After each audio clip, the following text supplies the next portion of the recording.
दिवाली और दामोदर लीला। तो essence of Deepavali, essence of Damodar Lila हम श्रवण करेंगे। सबसे पहले दीपावली के विषय में मैं 10 वस्तु आपको बताऊंगा नंबर पॉइंट के साथ, जो मुख्य मुख्य बातें हैं। केवल हाथ में दिया लेकर दिया जोत जलाकर हो गई दिवाली, ऐसा नहीं है। दीपावली की अपनी बड़ी महिमा है। दीपावली के दिन लक्ष्मी पूजा होती है और इसका कारण यह है कि शरद पूर्णिमा के दिन लक्ष्मी जी का जन्म हुआ, राइट। शरद पूर्णिमा के दिन समुद्र मंथन से लक्ष्मी जी का प्राकट्य हुआ। श्रीमद् भागवत के अष्टम स्कंद के 6, 7, 8, 9 अध्याय में समुद्र मंथन का प्रसंग है और उस समुद्र मंथन के प्रसंग में लक्ष्मी जी का प्राकट्य 8वें रत्न के रूप में हुआ। श्रीमद् भागवत 8वां स्कंद, 8वां अध्याय, 8वां श्लोक और 8वां रत्न श्री लक्ष्मी जी। समुद्र मंथन से पहला रत्न क्या था? विष, हल हला हलम, जो शिव जी ने पी लिया। दूसरा रत्न कामधेनु गाय, जो ब्राह्मणों को दे दी। तीसरा रत्न उच्च श्रवा घोड़ा, जो असुरों के पक्ष में गया। चौथा रत्न ऐरावत नाम का हाथी, जो देवराज इंद्र देवताओं के पास गया। 5वां रत्न कौस्तुभ मणि, जो भगवान ने रख लिया, अपने गले में धारण कर लिया। 6ठा रत्न पारिजात वृक्ष, एक्चुअली असुरों के पक्ष में था लेकिन असुरों ने नहीं रखा तो देवताओं ने ले लिया। 7वां रत्न रंभा इत्यादि अप्सरा प्रकट हुई, वो भी देवताओं के पास गई।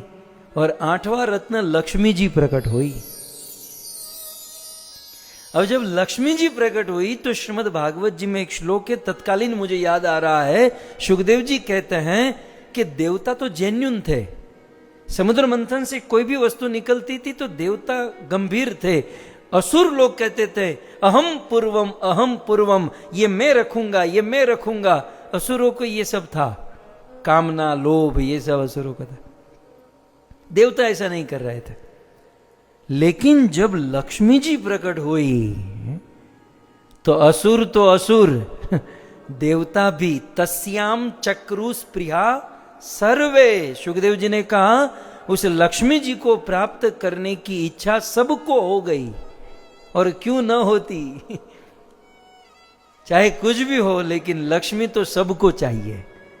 ये आजकल जो व्यासपीठ पे बैठकर प्रवचन झाड़ते हैं ना कि संसार में कुछ नहीं रखा है, खाली हाथ आए थे खाली हाथ जाएंगे, पैसे के पीछे नहीं भागना चाहिए, यदि पैसा नहीं होगा तो तेरी कथा तू व्यासपीठ पे बैठ पाएगा? तेरा ये जो पाठ मांडा है कुछ आयोजन हुआ है, आयोजन करने में कुछ पैसे लक्ष्मी लगी है, तब जाकर तो ये पाठ मांडा है। अब तुम यदि कहते हो कि लक्ष्मी की जरूरत ही नहीं है, लक्ष्मी के पीछे मत भागो, तो ये प्रचार, ये सब कैसे होगा? सो जगत गुरु शिल प्रभुपाद जब मंदिर का निर्माण कर रहे थे, कृष्ण भावनामृत का प्रचार कर रहे थे, तो लोगों से वे लक्ष्मी लेते थे और सेवा में लगाते थे। तो कुछ प्रभुपाद के शिष्यों ने कहा कि प्रभुपाद, हम लोग, यानी कि आप लक्ष्मी लेते हो और सेवा में लगाते हो, लेकिन हमने कहीं ऐसे बापू बाबा को देखा है जो लक्ष्मी को टच नहीं करते, लक्ष्मी को हाथ नहीं लगाते। शिल प्रभुपाद जी ने कहा उसकी वो जाने, लेकिन लक्ष्मी पड़ी होगी और मैं ऐसे हाथ रख के फोटो खिंचाने के लिए तैयार हूं। और वे फोटो आपको मीडिया में देना हो, न्यूज़पेपर में देना हो, मुझे कोई प्रॉब्लम नहीं है, क्योंकि मैं जानता हूं कि ये जो लक्ष्मी मैं ले रहा हूं वो लक्ष्मीपति, लक्ष्मी के नाथ ठाकुर जी की सेवा में लगा रहा हूं। मेरा काम हनुमान जैसा है। रावण लक्ष्मी स्वरूपा सीता का हरण करके चला गया, हनुमान जी ने रावण से सीता को लेकर राम जी के चरणों में सौंप दिया। मेरा काम इतना है, जगत के लोगों से लक्ष्मी लेकर लक्ष्मीनाथ के चरणों में लगाना, और इसी से भगवत आशीर्वाद और कृपा मिलती है। सो जो साधु संत हैं वो भी लक्ष्मी चाहते हैं लक्ष्मीपति की सेवा के लिए, और जो संसारिक लोग हैं उसे अपने और घर परिवार की सेवा के लिए लक्ष्मी सबको चाहिए। तो तस्याम चक्रु स्पृहा सर्वे, लक्ष्मी जी की इच्छा सब लोग कर बैठे। लक्ष्मी जी ने कहा रुको रुको भाई, सबके पास तो मैं कैसे जा सकती हूँ, एक काम करो, स्वयंवर होगा। तो एक अच्छा कमरा बनाया गया, उस कमरे में सारे देवी देवता, ऋषि मुनि, गंधर्व किन्नर चारण विद्याधर यक्ष सब लोग आकर बैठ गए। और फिर लक्ष्मी जी हाथ में वरमाला लेकर चली। श्रीमद् भागवत जी में 3 श्लोक हैं। लक्ष्मी जी सबको चेक कर रही है। लक्ष्मी जी अपने मन में सोच रही है कि नूनम तपो यस्य न मन्यु निर्जयो। कुछ लोगों में तपस्या है लेकिन कामनाओं के ऊपर विजय नहीं है। कुछ लोग कामनाओं को जीत चुके हैं लेकिन क्रोध पर कंट्रोल नहीं है। कुछ लोग दिखने में सुंदर है लेकिन उम्र का कोई भरोसा नहीं है। कुछ लोगों की उम्र बहुत लंबी है लेकिन दिखने में कोई ठिकाना नहीं है। लक्ष्मी जी ने सबको देखा, दुनिया में सभी ऋषि मुनि, सभी देवी देवताओं को चेक किया। बोले इस सभा में मेरे लायक कोई नहीं। हाँ, एक है जो लास्ट में बैठा है, वो मेरे लायक है लेकिन मेरी ओर वो उसको इंटरेस्ट नहीं है, मेरी ओर देख नहीं रहा है। कौन? बोले भगवान विष्णु। तब लक्ष्मी जी ने वह वरमाला भगवान विष्णु के गले में डाल दी और लक्ष्मी और नारायण का विवाह हो गया। अब देखिए, शरद पूर्णिमा के दिन लक्ष्मी जी का जन्म, और ये स्वयंवर होते होते होते 15 दिन बीत गए और दिवाली के दिन लक्ष्मी जी का विवाह हुआ। लक्ष्मी नारायण विवाह दिवाली के दिन संपन्न हुआ। और दीपावली के दिन जब लक्ष्मी नारायण का विवाह हुआ, लेकिन उस दिन आकाश में चंद्रमा, शाम का विवाह, लगनનું મુહૂર્ત રાતનું હતું, रातना तोरण बंधा रहा था। अब रात का मुहूर्त था, शादी रात को थी और वहां तो लाइट बाइट तो होती नहीं है, जनरेटर होता नहीं है, चंद्रमा की चांदनी में सब करना होता है। लेकिन दीपावली अमावस्या का दिन, तो अब क्या करें? अब लक्ष्मी नारायण का विवाह करने के लिए सभी देवताओं ने दीप जलाए और उस दीप की ज्योत में, उस दीप के प्रकाश में लक्ष्मी नारायण का विवाह हुआ। और उस दिन लक्ष्मी जी ने कहा कि आज दीपावली के दिन जो दीप जलाएगा उस पर लक्ष्मी और नारायण की कृपा होगी। और इसलिए हम लोग हमारे घर पर ऐसे पावन अवसर पर दीपावली के दिन दीप जलाते हैं। चोख पुरावो माटी रंगावो, आज मेरे पिया घर आवेंगे, खबर सुनाऊं, खुशी ये बताऊं,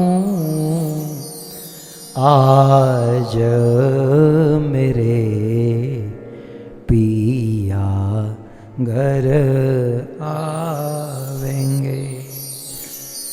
हेरी सखी मंगल गावोरी, धरती अंबर सजावोरी, उतरेगी आज मेरे पिया की सवारी। हेरी कोई काजल लावोरी, मोहे काला टीका लगावोरी, उनकी छवि से दिखूं मैं तो प्यारी। लक्ष्मी जीवारो नजर उतारो, आज मेरे पिया घर आएंगे। तो लक्ष्मी जी दीपावली के दिन घर पर आगमन होता है, लक्ष्मी पूजा होती है। तो यह है दीपावली की प्रथम महिमा। ऐसी 10 महिमा है। दूसरा, दीपावली के दिन बलि महाराज ने अपना राज्य भगवान वामन को पूर्ण रूप से प्रदान कर दिया था। आप कहोगे बलि महाराज ने तो वामन द्वादशी के दिन ये सब प्रोग्राम रखा था। बात सत्य है। वामन द्वादशी के दिन बलि महाराज ने कमिटमेंट किया, माने संकल्प किया कि मेरा जो भी है सब कुछ आपका। लेकिन वो लीगली फॉर्मेलिटी तो होती है ना भाई, एक बात कह देना कि भाई मेरा ये मकान आपका, ये चीज अलग है। फिर उसका एग्रीमेंट और स्टैम्प ड्यूटी रजिस्ट्रेशन वो सब होता है ना, तो उसमें 1-1.5 महीना बीत गए। और मतलब वामन द्वादशी के दिन बलि महाराज ने संकल्प किया, दिवाली के दिन उसका रजिस्ट्रेशन हुआ। हमारी भाषा में आप इतना समझ सकते हैं। सो बलि महाराज के द्वारा भगवान वामन को पूर्ण रूप से वह संपत्ति प्राप्त हुई। ये दूसरी महिमा है। दीपावली की तीसरी महिमा बहुत सुंदर। श्रीमद् भागवत जी में कथा है, द्वापर युग में नरक नाम का एक असुर था, जिसका नाम ही पड़ गया नरकासुर। और उस नरकासुर ने राजा महाराजाओं की 2-5 नहीं 16,000 कन्या को अपने कारागार में बंद कर दिया, यह सोचकर कि मैं धीरे धीरे इनका भोग भोगूंगा, इनसे विवाह करूंगा। सो नरकासुर के पास में 16,000 कन्या बंद हो गई। उन 16,000 कन्याओं ने बहुत सोचा क्या करे क्या करे। घर परिवार जब किसी का साथ नहीं मिला, तब उन 16,000 राज कन्याओं ने द्वारिकाधीश भगवान श्री कृष्ण को पत्र भेजा। उस समय कृष्ण के 8 विवाह हो चुके थे। रुक्मणी, सत्यभामा, कालिंदी, जामवती, ये सब 8 पत्नी आ चुकी थी। लेकिन एक दिन लेटर मिला ये 16,000 कन्याओं का। और कृष्ण ने देखा कि बेचारी फंसी हुई है। भगवान श्री कृष्ण नरकासुर के पास आए, नरकासुर का वध किए और 16,000 कन्याओं को उनके कारागार से मुक्त कराया और कहा, देवियों अब आप अपने अपने घर जा सकती हो, ये नरकासुर मर चुका है, असुर मर गया है, अब आप स्वतंत्र हो, आप जाओ। वे 16,000 कन्या दोनों हाथ जोड़कर कृष्ण के चरणों में बिलखती है, गिड़गिड़ाती है, कृष्ण हमारा अपहरण हो चुका है। हम उस समाज में रहती हैं जिस समाज में एक रात भी घर की कन्या बाहर रह जाए तो फिर उसे कोई स्वीकार नहीं करता, उससे कोई विवाह नहीं करता। हम तो कई दिन घर से बाहर इस असुर के कैद में रही हैं। कृष्ण अब हमसे विवाह कौन करेगा? कृष्ण अब हमें कौन स्वीकार करेगा? कृष्ण जिसका कोई नहीं होता उसका जगदीश होता है, हमने ऐसा सुना है। कृपया करके आप हमें स्वीकार कर लीजिए, कृष्ण आप हमसे विवाह कर लीजिए। भगवान श्री कृष्ण परम समर्थ, जो करोड़ों करोड़ों ब्रह्मांड का पालन कर सकते हैं, 16,000 उनके लिए कौन सी बड़ी चीज थी। परम ऐश्वर्यमय भगवान उन 16,000 कन्याओं के ऊपर कृपा करने हेतु, कई बार कुछ लोग कहते हैं ना कृष्ण ने इतनी शादी क्यों की, इसलिए, ये जो आप सुन रहे हो ना, इसलिए बेचारी 16,000 कन्या बेघर हो गई होती, कोई विवाह करने के लिए तैयार नहीं था, और कृष्ण ने उन 16,000 का स्वीकार किया। ये भगवान श्री कृष्ण की परम करुणा। और कृष्ण ने यह सिद्धांत साबित कर दिया, जिसका कोई नहीं होता उसका कृष्ण होता है। दुनिया के लोग आपको छोड़ दे, आपको तर छोड़े, आपको दुनिया के लोग अपने समाज से दूर कर दे, आप डरिएगा मत। नरकासुर जैसे दुनिया में बहुत होते हैं, लेकिन कृष्ण बैठे हैं, कृष्ण सबका स्वीकार करते हैं। और कृष्ण यदि हमारे हो गए तो कोनी हाडी बार है, तो अब किसकी जरूरत? कृष्ण यदि अपने हो गए तब समाज और दुनिया में किसी की आवश्यकता नहीं है। और कृष्ण यदि हमारे नहीं है और पूरी दुनिया आपकी हो गई तो इसका कोई ज्यादा लाभ नहीं है भक्तों, ठीक है। तो इस प्रकार दीपावली के दिन भगवान श्री कृष्ण ने उन 16,000 कन्याओं के साथ विवाह किया।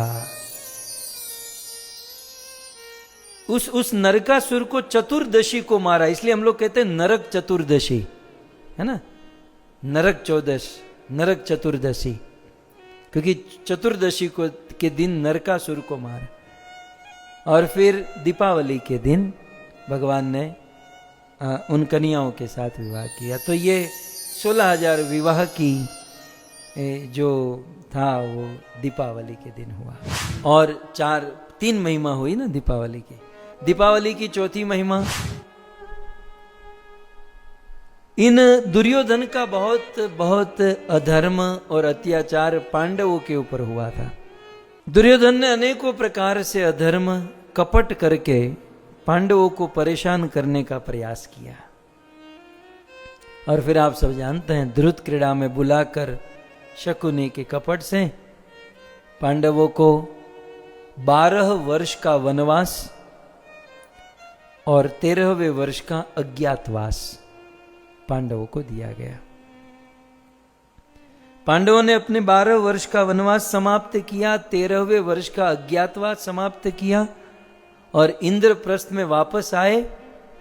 पांडवों के वनवास समाप्ति का काल और इंद्रप्रस्थ में आना और आकर उत्सव मनाना, ये वही उत्सव है दीपावली।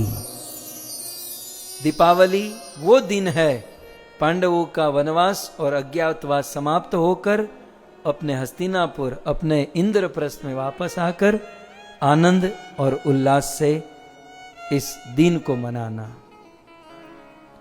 तो इस प्रकार से ये दीपावली की चौथी महिमा। दीपावली की 5वीं महिमा, इस कलयुग में, मध्यकालीन युग में एक चक्रवर्ती सम्राट विक्रमादित्य हुए, जिसका राज्याभिषेक भी दीपावली के दिन ही भी हुआ था। कई सारे भारत से कुछ लोग कथा सुनते हैं जो जैन धर्म फॉलो करते हैं, फिलहाल हमारे कृष्ण भावनामृत में जुड़े हैं, लेकिन जैन धर्म में 24वें तीर्थंकर महावीर स्वामी को माना जाता है। महावीर स्वामी का प्राकट्य दिवाली के दिन हुआ था, ऐसा जैन धर्मों के ग्रंथ में कहा गया है। दीपावली के दिन की 7वीं महिमा अद्भुत। हमारे भारत में सिख समाज है और हमारे भारत की संस्कृति की रक्षा करने के लिए इन सिख बंधुओं ने अपनी जान की बाजी लगा दी थी। भक्तों, ऐसा कहते हैं कि मोगलों ने हमारे भारत पर बहुत बहुत अत्याचार किया। मुगलों की सेना ने हमारे भारत के वेद शास्त्रों को बहुत छिन्न भिन्न कर दिया। और उस समय भारत के राजा महाराजा मुगलों के साथ युद्ध करते थे और वे मुगल राजाओं को हरा देते थे। उन राजाओं को छुड़ाने के लिए हमारे सिख बंधुओं ने बहुत प्रयास किया। ऐसा कहते हैं कि 52 बार हिंदू राजाओं को मुगलों के पास से छुड़ाया। हमारे सिख धर्म में लगभग 18वें 22वें गुरु हुए गुरु गोविंद सिंह। गुरु गोविंद सिंह कहते थे, चिड़ियों संग बाज लड़ावा, गिदड़ों संग सिंह लड़ावा। मैं ये चिड़ियों के साथ बाज को लड़ाऊंगा और गिदड़ के साथ सिंह का युद्ध कराऊंगा। चिड़ियों संग बाज लड़ावा, गिदड़ों संग सिंह लड़ावा, एक एक संग 1.25 लाख लड़ावा, तब गुरु गोविंद नाम कहावा। ये गुरु गोविंद मेरा नाम तब तक नहीं होगा जब तक 1.25 लाख के साथ मेरा एक आदमी लड़ेगा। और उन्होंने किया। 1.25 लाख सिपाही के साथ गुरु गोविंद सिंह का एक आदमी खड़ा रहता था और सबको भारी पड़ जाता था। ऐसा सिख समाज के लिए विशेष दिन दीपावली के दिन सन 1577 में 1577 में अमृतसर में गोल्डन टेम्पल स्वर्ण मंदिर की स्थापना दीपावली के दिन हुई थी। मारे तो भाई बधानु जोવું પડે ને, જૈન ધર્મનું, શીખ બંધુઓનું, क्योंकि हमारा पना बहुत बड़ा है, हम किसी की भी संकीर्णता में बंधे हुए नहीं है, हैं? तो हमारे सिख बंधुओं का गोल्डन टेम्पल विशेष मंदिर का निर्माण दीपावली के दिन हुआ था। दीपावली की 8वीं महिमा हमारे खास करके भारत के बंगाल प्रांत में काली देवी की उपासना होती है, काली पूजा। ये काली देवी दुर्गा माता का ही स्वरूप है, जो हमने नवरात्रि नवदुर्गा की कथा सुनी। तो दुर्गा माता का अवतार है काली, जिसे श्यामा काली भी कहते हैं। जब बहुत सारे असुर बढ़ गए तब दुर्गा माता क्रोधित हो गई और काली देवी का रूप धारण किया और असुरों का संहार करने लगी, और सारे असुर मरते गए। शिव जी ने कहा थोड़े तो बचने चाहिए ना। तो अब काली देवी को कंट्रोल करने के लिए क्या करे, वो तो किसी से कंट्रोल आ नहीं थे, सब असुरों को मार रही थी, संहार हो रहा था। तब काली माता को कंट्रोल करने वाला कोई नहीं था। तब शिव जी ने एक प्लान किया। शिव जी ने क्या प्लान किया, काली देवी जहां पर युद्ध कर रही थी वहां नीचे जाकर सो गए, और जैसे ही सोए तो काली माता का चरण शिव जी के मस्तक में स्पर्श हो गया, और जैसे ही देखा तो मेरे पति देव शिव जी के मस्तक में स्पर्श हुआ तो काली देवी की जीभ बाहर आ गई। होता ना कभी गलती हो जाए जीभ बाहर आ जाती है, खास करके माताओं की। अरे बाप रे, ऐसे करके जीभ मेरी नहीं आ रही है, लेकिन आपको अनुभव होगा, कुछ लोगों को मैं देखता हूं ऐसा होता है, कोई गलती, अरे बाप रे, ऐसे करके जीभ आ जाती है। तो जीभ बाहर आती है। तो काली माता की जीभ बाहर है, इसका कारण यह है कि अपने चरणों में अपने पति को देखकर अचानक से अपने पति को देखा तो जीभ बाहर आ गई, और काली देवी रुक गई और युद्ध समाप्त हो गया, शांत हो गई। अब दीपावली की सबसे बड़ी महिमा, 9वीं महिमा दीपावली की, 14 वर्ष भगवान रामचंद्र वनवास में गए, और राम के विरह में अयोध्यावासी बहुत दुखी रहे। रात दिन अयोध्या के प्रजा रोती रही। ऐसा कहते हैं कि राम के विरह में 14 वर्ष तक अयोध्या वासियों की आंखों से आंसू नहीं सूखा, और 14 वर्ष तक अयोध्या वासियों के घर पे दिए नहीं जले। बोले हमारा सूर्य अस्त हो चुका है, अब घर पे दिया जलाने से क्या लाभ है। किसी ने भी अपने घर पर दिया नहीं जलाया, शोक मनाया। 14 वर्ष तक अयोध्या की प्रजा ने शोक मनाया, और 14 वर्ष वनवास के बाद भगवान रामचंद्र जब अयोध्या में वापस लौटे, सारी अयोध्या की प्रजा खुश हो गई। कितनी खुश हुई, गोस्वामी तुलसीदास जी लिखते हैं, अद्भुत। जन्म रंक जिमी पारस पावा, जन्म रंक जिमी पारस पावा, अंध ही लोचन लाभ सुहावा, अंध ही लोचन लाभ सुहावा। जन्म रंक जिमी पारस पावा, अंध ही लोचन लाभ सुहावा।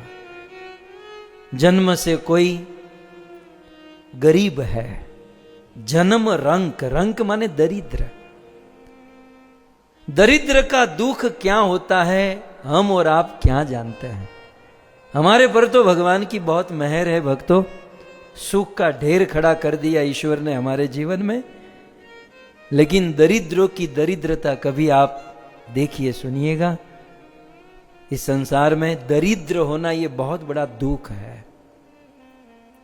जन्म से ही कोई दरिद्र है, कोई गरीब है, जीवन में कोई सुख नहीं देखा, अच्छा भोजन नहीं खाया, अच्छे वस्त्र नहीं पहने, जन्म रंक, जन्म से कोई दरिद्रता भोगत रहा है। लेकिन ऐसे दरिद्र आदमी को पारसमणि मिल जाए, जन्म रंक जिमी पारस पावा, जन्म से गरीब आदमी को पारसमणि, स्पर्शमणि जानते ना, लोहे को टच करने से वो सोना बन जाता है। फिर तो भंगार ले लेकर सोना बना बनाकर आजकल रेट कितना बढ़ गया सोने का। तो जन्म से दरिद्र आदमी को पारसमणि मिल जाए और उसे जितना आनंद सुख मिलता है। और दूसरा दृष्टांत दिया, अंध ही लोचन लाभ सुहावा, जन्म से कोई अंधा है, दुनिया को देखा नहीं, लोग कहते हैं कि दुनिया ऐसी है देसी है, मन में बहुत इच्छा होती है कि मैं भी दुनिया को एक बार देख लेता, लेकिन जन्म से अंधा है। तो जन्म से अंधे व्यक्ति को अचानक आंखें मिल जाए और उसे जितना सुख मिलता है उतना ही सुख भगवान रामचंद्र को देखकर अयोध्या की प्रजा को हो गया। दरिद्र आदमी को पारसमणि मिलने पर जितना सुख होता है और जन्म से अंधे आदमी को आंख मिलने से जितना सुख होता है उतना ही सुख 14 वर्ष के बाद राम जी का दर्शन करके अयोध्या की प्रजा को हुआ है। 14 वर्ष तक अयोध्या वासियों ने अपने घर पर दिए नहीं जलाए थे, लेकिन आज हमारा बाप हमारे घर पर आया, सही सलामत आया, निर्विघ्न आ गया। राम जी को अपने समक्ष देखकर आज 14 वर्ष जितने दिए नहीं जले थे, अब 14 वर्ष का कोटा आप जानते ना, मतलब एक घर पर मान लो रोज एक दिया जलता होगा, एक दिया कम से कम, अब साल में 365 दिए जलते होंगे। सो 365 इंटू 14 कितना होगा, मतलब 1,500-2 हजार तो हो ही गया होगा। गणित आपका अच्छा है इसलिए बिजनेस करता है, मेरा अच्छा नहीं है इसलिए कथा कर रहा हूं, नहीं तो हुई तमर जम शेठियों नो बनी गया होत, तो कम से कम 1500-2 हजार तो होगा। तो एक घर पे 1500-2 हजार का कोटा, 14 साल का 1500-2 हजार का कोटा। ठीक उसी प्रकार सभी लोगों के घर पर एक एक आदमी ने हजार दिए राम जी के आगमन पर जलाए, एक एक घर से हजारों दिए प्रगटाए गए। अब आप बताइए अयोध्या में कितने दिए जले होंगे। तो राम जी के आगमन पर अवधवासियों ने दिए प्रगटाए और इसीलिए नाम बन गया दीपावली। यह है दीपावली का मूल, राम जी का आगमन, अयोध्या का उमंग, अयोध्या का आनंद, यह है दीपावली का अवसर। सो कुल मिलाकर दीपावली की 9 महिमा हमने सुनी। आइए अब दीपावली की हम 10वीं महिमा सुनते हैं। दीपावली के दिन भगवान श्री कृष्ण की, यूं तो कार्तिक में बहुत सारी लीलाएं हुई, लेकिन दीपावली में एक बहुत सुंदर लीला हुई और वो है दामोदर लीला। सो दामोदर लीला का बहुत सुंदर दीपावली के दिन हुआ। नमामीश्वरं सच्चिदानंद रूपम लसत्कुंडलं गोकुले व्रजमानम्।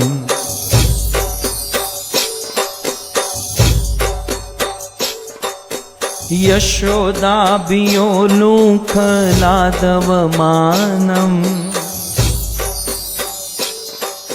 यशोदाभियो लूखलादवमानम् परामृष्टमत्यन्ततो धृत्य गोप्या।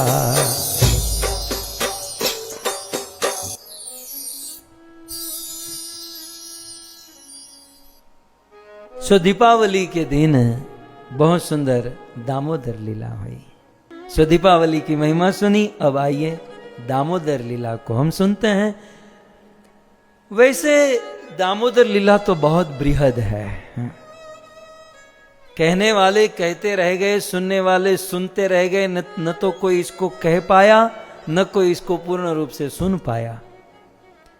शास्त्र में, भागवत में सबसे अधिक जिस लीला पर बोला गया है वो लीला दामोदर लीला है भक्तों। लीलाएं तो कृष्ण की बहुत सारी हैं, लेकिन संतों ने जिस लीला पर भरपूर गाया, भरपूर बोला, दामोदर लीला। हम वैष्णव समाज, खास करके हम साधक भक्तों के लिए मन भावन लीला है तो ये दामोदर लीला है। कारण इस लीला में भक्त के द्वारा भगवान को बांधा गया है। वैष्णवों के लिए ये दामोदर लीला उपाध्याय है, क्योंकि इस लीला में कभी नहीं बंधने वाले भगवान को बांधा गया है।